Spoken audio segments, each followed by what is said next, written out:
Sekarang kita kembali bahas manga dari Forward. Di pembahasan sebelumnya kita sampai di mana si Buki yang merasuki tubuh si Kalem membantai semua orang di klub sepak bola. Nah, karena si Kalem gak mau ikut masuk ke klub, dia pun marah dan memutuskan pulang dan meninggalkan semua orang di lapangan. Dan tentu kita akan lanjut kembali membahas apa yang sebenarnya terjadi terhadap si Kalem ini. Bagaimanakah detailnya, langsung aja kita bahas.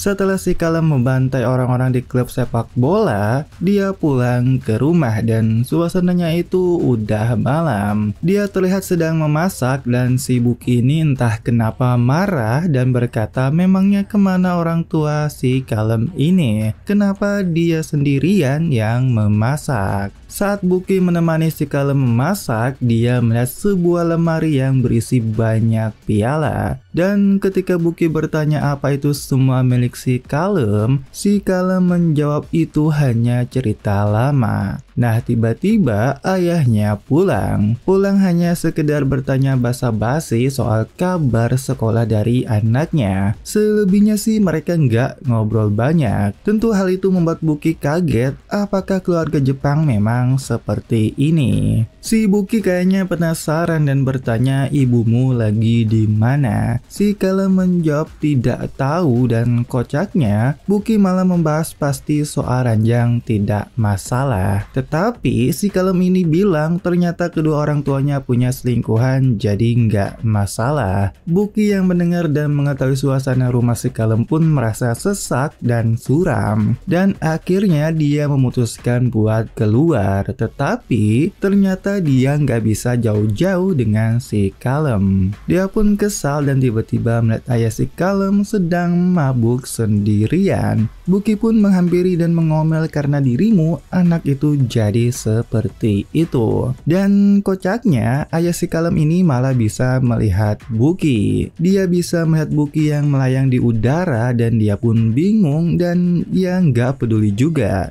Yang kaget malah si Buki karena menganggap ayah si Kalem ini mabuk karena minuman. Namun ayahnya si Kalem menjawab bukan karena ngehalu dan dia bertanya siapa sebenarnya Buki. Kocaknya si Buki malah menjawab bahwa dia itu dewa yang berhubungan dengan sepak bola. Bahkan dia berkata aku akan membuatmu bertobat dan dia bertanya kenapa anakmu tidak peduli pada banyak hal. Dan ternyata faktanya si Kalem itu dulunya ceria dan sangat aktif ketika kecil, bahkan minat pada segala hal. Apapun diajarkan padanya, dia dengan cepat bisa menguasainya. Dia berbakat untuk meraih prestasi yang baik. Karena itulah orang tuanya memberi segala jenis pelajaran, bahkan 7 kali seminggu. Dan faktanya si Kalem kecil mengatasi semua ekspektasi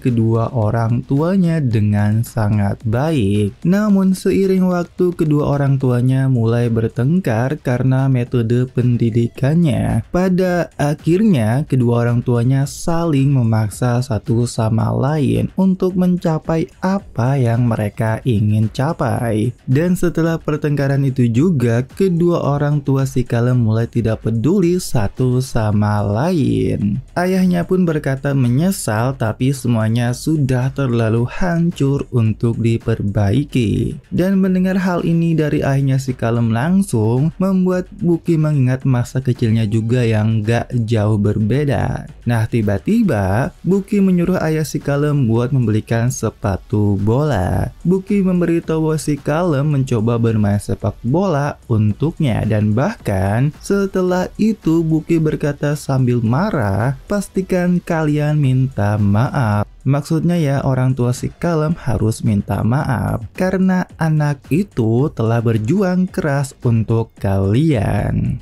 Ayahnya si Kalem pun cuma terdiam melamun bahkan sampai pagi lagi. Dan ketika dia bertemu dengan Himeno di luar yang sedang lari pagi, ayah si Kalem bertanya soal gimana anaknya di sekolah. Himeno pun bilang gak tahu, tapi entah kenapa dia menjadi ahli sepak bola yang hebat dan bahkan bertarung dengan klub sepak bola. Ayahnya pun kaget dan ngira tadi malam itu adalah Wahyu. Nah, ketika si Kalem bangun tidur, dia menemukan sebuah sepatu sepak bola dengan surat di bawahnya.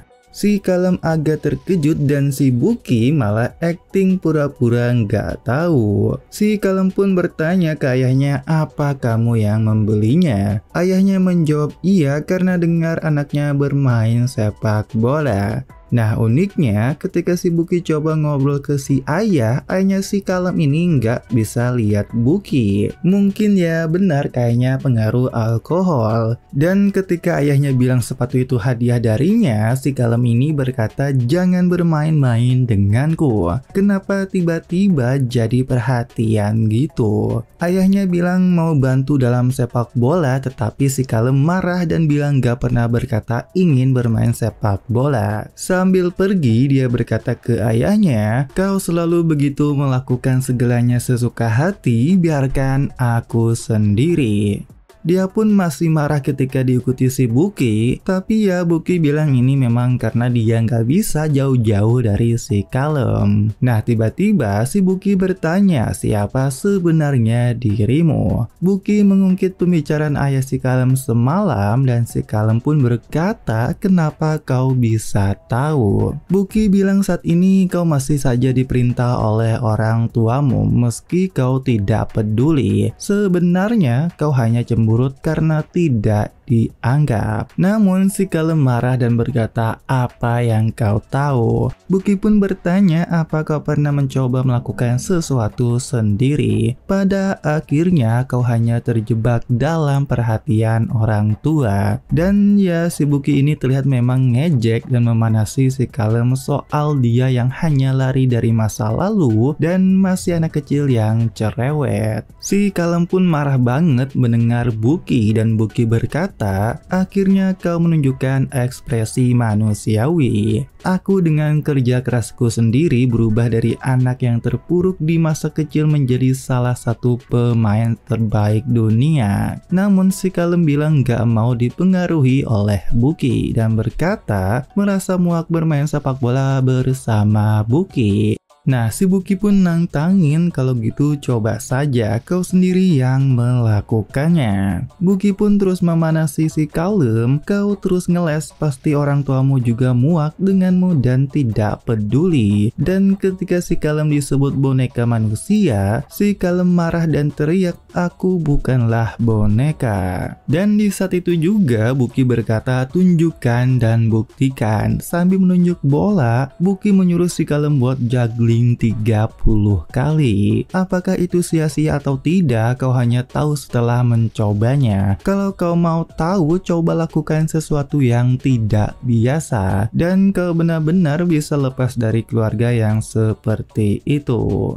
Si Kalem pun cuma terdiam sambil menatap bola dan Buki sih terserah dan gak memaksa. Namun hal itu justru membuat si Kalem terpancing dan mengambil bola. Dia pun mencoba juggling dan di sini si Buki mengajari si Kalem untuk fokus pada bagian di antara pangkal jempol dan punggung kaki. Tekan dan pasti periksa setiap kali kau melakukannya. Si Kalem pun terus mencoba dan terlihat gagal. Meski begitu, Buki bilang ingatlah perasaan itu. Bisakah kau melakukan 30 kali berturut-turut? Si Kalem pun kayaknya terus merasa terpancing, namun ya tentu dia nggak bisa dan merasa kesal. Di sini intinya si Buki ngajarin teknik dasar buat juggling. Dia nyaranin si Kalem buat bayangin untuk menggerakkan kaki sekitar lutut seiring dengan menarik kaki. Dengan begitu, garis tubuh ke kaki akan lurus dan lebih mudah menghit bola. Si Kalem pun berhasil sekali dan dia terlihat senang. Dia terus mencobanya sambil dimentori si Buki. Bahkan si Kalem pada akhirnya bisa sampai 20 kali. kali. Namun terlihat itu sudah batasnya karena ya matahari juga terlihat sudah ingin terbenam. Buki yang nyuruh buat berhenti dan lanjut besok, si Kalem ini terus melakukan juggling tanpa memperdulikan ucapan dari Buki. Bahkan ketika dia melakukannya, dia berkata dalam hati, untuk apa dulu aku bisa melakukannya dengan tulus dan untuk siapa? Perbedaannya dengan dulu yang aku lakukan sekarang itu semua adalah keputusanku sendiri, bukan untuk siapa-siapa. Dan dengan emosi dan semangatnya, si Kalem ini berhasil sampai 29 kali. Dan ketika bola terakhir melambung terlalu tinggi dan jauh, si Kalem bahkan berlari mengejar dan berhasil menerima bola terakhir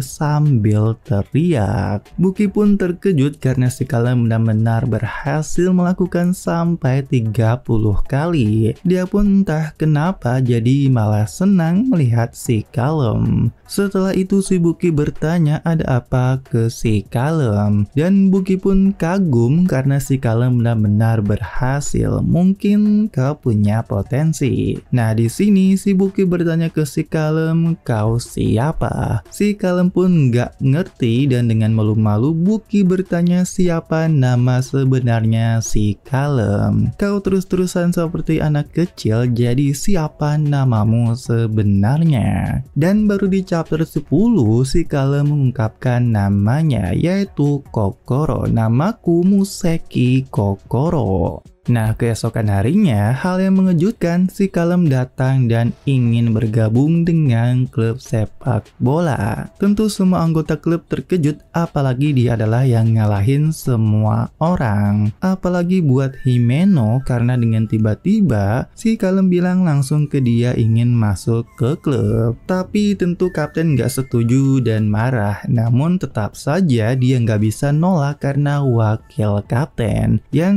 menginginkan si Kokoro masuk. Apalagi buat si Narushima, si narsis yang gak mau tersaingi sinarnya oleh Kokoro. Namun yang lain sih oke-oke aja dan nerima, apalagi si Katsuki dan si Onigiri yang senang dan ingin bermain bersama si Kalem. Dan faktanya si Kokoro ini sekarang bisa juggling 50 kali dan itu dia tunjukkan ke semuanya. Dia bilang sih itu menyenangkan. Tetapi si Noriyasu kesal karena nggak terima dan dia masih menganggap si Kalem ini meremehkannya karena pura-pura jadi amatir. Dan ya si Kokoro pun berkata, aku sebenarnya baru saja mulai bermain sepak bola. Tentu Noriyasu nggak percaya dan marah dan menyuruh si Kalem buat berkata jujur. Nah, dengan tiba-tiba si Kalem membongkar dan memberitahu bahwa dia sekarang di bawah pengaruh roh seorang pemain sepak bola profesional bernama Jonathan Bukirabo. Tentu dong seisi ruangan semuanya pada bengong dan mereka nggak percaya omongan dari si Kalem, namun si Kokoro tetap memberitahu bahwa ini terjadi saat kecelakaan dan Buki sering mengambil alih tubuhnya untuk bermain sepak bola. Si Katsuki pun malah mengiyakan dan paham, tapi tentu dia langsung menepuk Kokoro dan berkata mana ada yang percaya cerita semacam itu. Semuanya pun pada kacau mendengar cerita Kokoro dan tentu si Noriyasu tambah kesel. Nah, di sisi lain Himeno malah jadi kepikiran dan berpikir-pikir. Dia pun pusing karena Kokoro bukan tipe orang yang sering berbicara lelucon. Semua orang gak percaya apa yang semua dikatakan Kokoro, tapi ya terlepas dari itu, semua anggota klub menerimanya sebagai anggota baru mulai sekarang. Dan faktanya wakil kapten Hakanai sedang punya sedikit masalah dengan lututnya. Jadi sampai aku sembuh, kau tahu kan gimana? Suatu saat aku ingin bertanding denganmu sepenuh hati.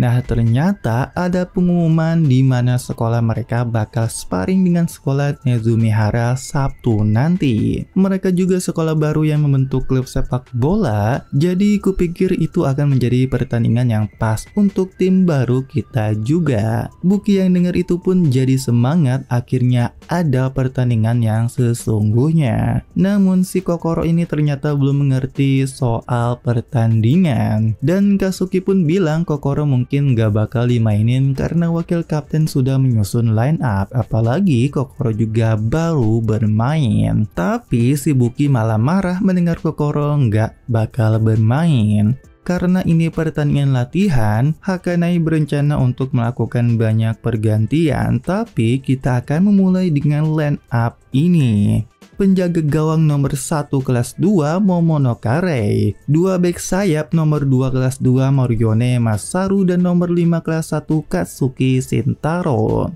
2 center back nomor 4 kelas 3 Kamahari Konomi dan nomor 5 kelas 1 Sumazuki Karen. 4 midfielder nomor 7 sang kapten kelas 3 Bokuroda Hashira, nomor 12 kelas 2 Narushima Kenji, nomor 8 kelas 1 Businari Taizo dan nomor 11 kelas 1 Noriyasu Hajime. Dan striker nomor 9 yang mengejutkan ternyata yang dipilih adalah si Kokoro. Tentu semua orang terkejut, apalagi Noriyasu yang nampak tak setuju, dan Hakanai sendiri dia akan memakai nomor 10 di lini tengah.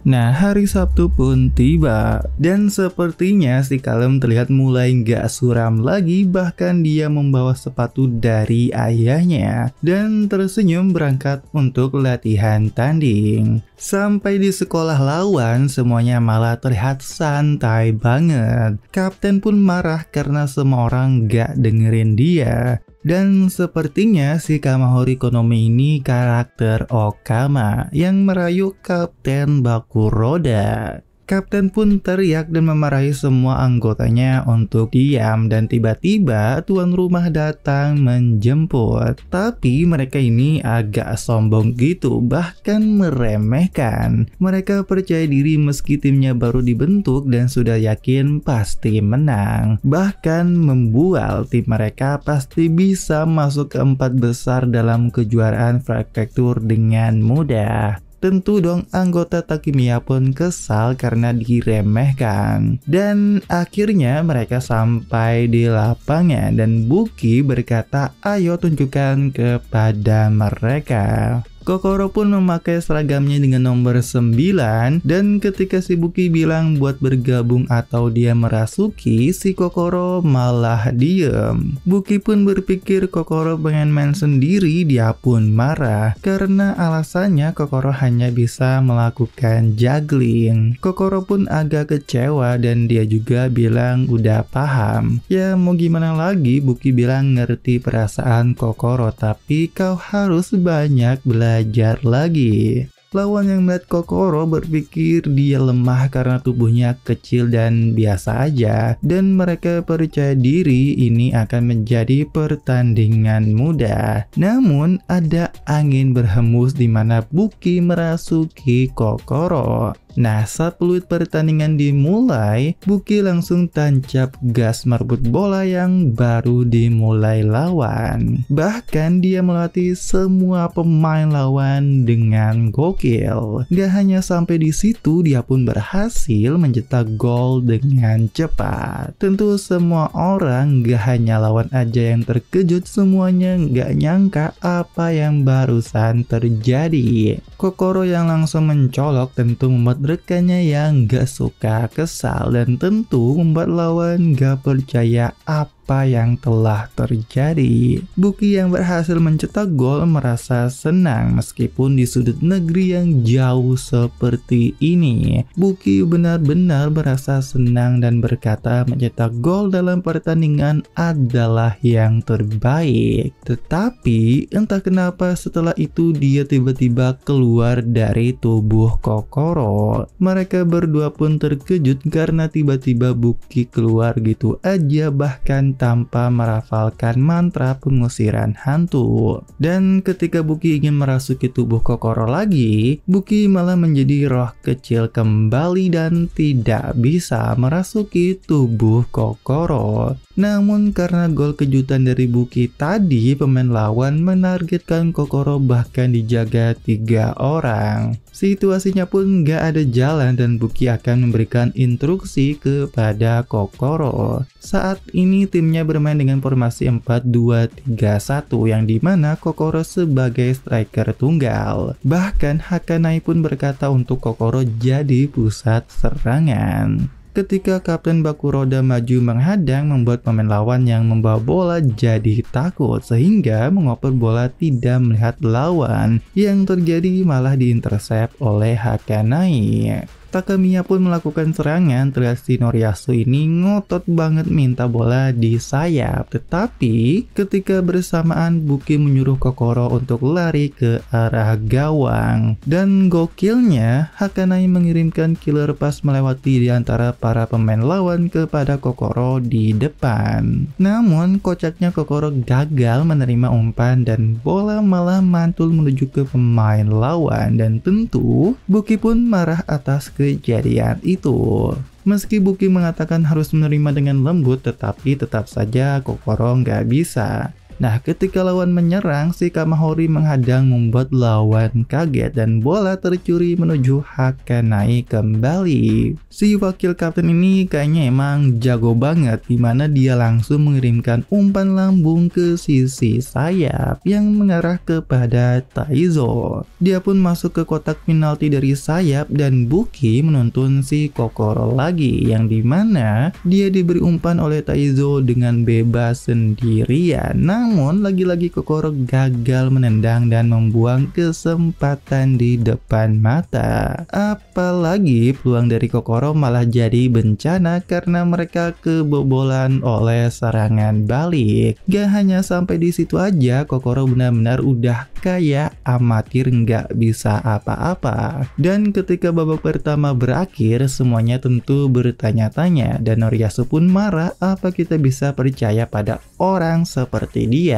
Tentu semua rekannya bingung setelah gol yang Kokoro cetak di awal pertandingan, dia telah menjadi seperti itu. Namun entah kenapa berbeda dengan wakil kapten, Hakanai berpikir meski Kokoro bermain seperti amatir, entah kenapa dia selalu berada di posisi yang mudah untuk menerima umpan. Ketika Kamahori berkata Kokoro seperti orang lain setelah mencetak gol, Himeno terkejut dan berkata kepribadian ganda. Momonaka yang selalu di depan laptopnya memberitahu apa itu tentang kepribadian ganda. Namun Kapten Bakuroda malah marah, jadi maksudnya apa? Himeno pun nggak tahu apa itu. Sejak kecelakaan itu Kokoro kadang dia merasa berbeda kepribadiannya. Dan Himeno menyimpulkan mungkin Kokoro merasa bersalah dan juga mendapatkan tekanan dari orang-orang di sekitarnya. Semua orang yang mendengar itu pun shock dan kalau dipikir-pikir ngeri juga dan mereka pun melirik ke arah Kokoro.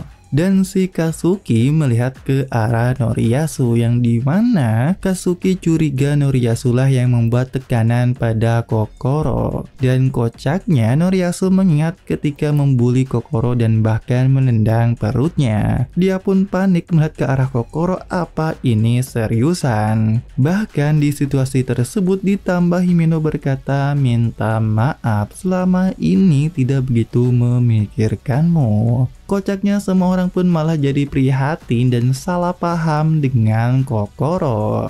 Nah, latih tanding lawan Nazumihara pun lewat dengan skor imbang 1-1.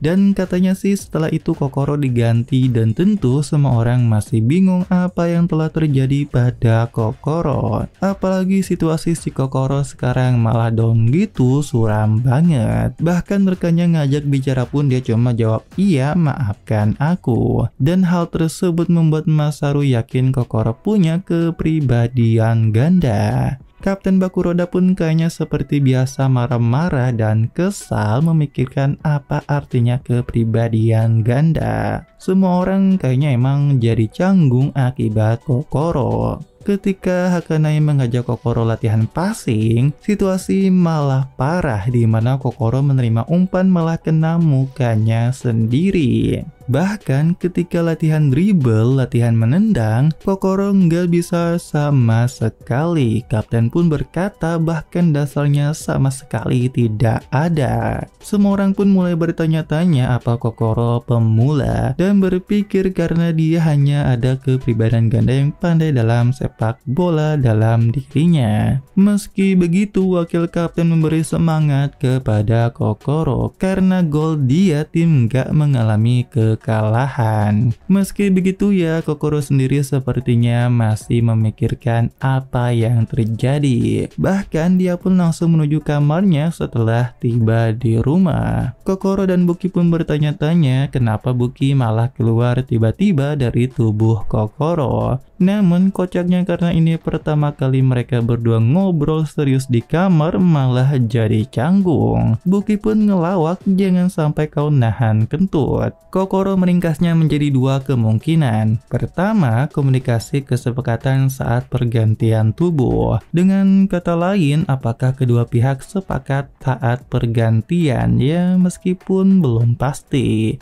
Yang kedua adalah kepuasan dari Buki. Untuk saat ini, kau menjadi tidak bergantung saat kau merasa puas dalam sepak bola, bahkan jika itu sementara. Intensitas itu mungkin terbatas pada saat kau mencetak gol di pertandingan sungguhan. Buki pun merasa begitu karena dia merasa lega setelah sekian lama. Sebenarnya sulit untuk tidak merasa senang setelah mencetak gol. Kalau gitu, nampaknya bakal sulit untuk pergantian tubuh selanjutnya. Buki pun ngeluh dan akan mencari jalan untuk melakukan hal ini. Namun, bukankah setidaknya pertama-tama Kokoro perlu menjadi lebih baik? Nah, tiba-tiba ada tamu yang datang ke rumah Kokoro. Dia pun tetap nyantai berpikir ayahnya yang bakal membukakan pintu rumah. Tetapi tamu tersebut mengetuk pintu kamar Kokoro dan yang mengejutkan itu adalah Himeno datang dengan masih mengenakan seragam sekolah. Kokoro pun terkejut dengan kedatangan Himeno. Himeno pun masuk dan berkata, kamarmu tidak banyak berubah sejak kecil, ini membosankan. Dan ternyata Himeno ini sering datang ke kamar Kokoro sejak mereka kecil. Himeno berkata, dulu kamu ceria tapi tiba-tiba kamu menjadi sangat suram dan tidak pedulian. Karena kamu tidak pernah memberitahuku apa yang sebenarnya terjadi, aku tidak tahu apa-apa. Jujur itu membuatku kesal. Dan sekarang kepribadianmu berubah lagi dan aku tidak mengerti sama sekali. Dan Himeno ingin tahu dengan jelas apa yang terjadi pada Kokoro. Kokoro pun bingung buat ngejelasin dan yang mengejutkan si Himeno ini berkata, apa benar ada Buki? Kokoro pun terkejut dan berkata iya, dan tentu Himeno minta Kokoro untuk menunjukkan kepadanya. Kokoro pun menuruti Himeno dan menyuruh Buki untuk merasuki tubuhnya. Dan ketika Buki masuk ke tubuh Kokoro, Himeno terkejut karena Kokoro langsung berubah sifatnya. Himeno pun bertanya apa ini benar-benar Buki. Nah, si Buki sendiri ngejelasin karena ini sejak kecelakaan dia jadi menempel pada Kokoro. Nah, Himeno pun bertanya soal gol yang Buki cetak saat final Liga Champions 4 tahun lalu lawan Barcelona. Dan tentu Buki mengingat itu dan memberitahu Himeno bahwa dia seharusnya mencetak hat-trick jika wasit nggak menganggap offside. Dan ketika Himeno menyinggung soal wasit itu, Buki langsung kesal dan ingat nama wasitnya, bahkan nama lengkap. Bahkan ketika Himeno nanya tipe mobil Buki dan tanggal pembeliannya, Kokoro yang dirasuki Buki menjawab dengan jelas dan benar, membuat Himeno langsung terkejut dan gugup, syok bahwa di depannya adalah Buki yang nyata. Himeno pun masih nggak percaya hal ini terjadi kepada Kokoro, dan dia berpikir untuk tidak memberitahu orang lain karena bakal banyak masalah yang akan muncul. Dan ya, Himeno mensarankan untuk menyebutkan sebagai gangguan kepribadian ganda saja.